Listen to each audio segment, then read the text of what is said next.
Мен Төле би ауданы әкімінің орынбасары Жанғазиев Бақытбек Пердебайұлы.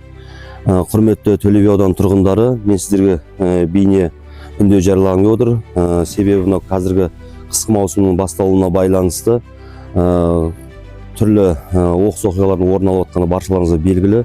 Оның барлығы мынау пештерді дұрыс қолданбауынан, газ жабдықтарының тиімді пайдаланбауының салдарынан түрлі жағдайлар орын алып жатыр. Сондықтан құрметті аудан тұрғындары, адам өмірі өздеріңіздің жауапкершіліктеріңізде.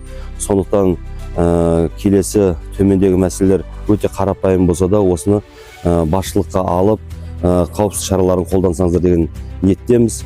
Жалпы пештердің дұрыс пайдалану, газ жабдықтарының дұрыс қосылуы, жас балалар менен қарт азаматтардың қасына пеш қондырғыларын мейлінше аулақ ұстау, сондай-ақ мұржаларды тазалау, газ жабдықтары мен мұржаларды тазалау кезінде арнайы мамандардың шақырта отырып жұмыс жасаған дұрыс деп айтамын. Себебі өз беттеріңізше ондай қауіпті шараларды қолдануға болмайтындығын ескерткім келеді. Жалпы айтқым келгендер, тұрғындар менен сіздердің өмірлеріңіз, сіздердің болашақтарыңыз барлығы өз қолдарыңызда. Сондықтан түрлі оқыс оқиғалар менен уланудың алдын алу бағытында шараларға адам өмірі деп өздеріңізге жауапкершілікпен қарауды сұранамын. Қауіпсіздік бірге қамтамасыз ету баршамыздың азаматтық парызым деп естимін.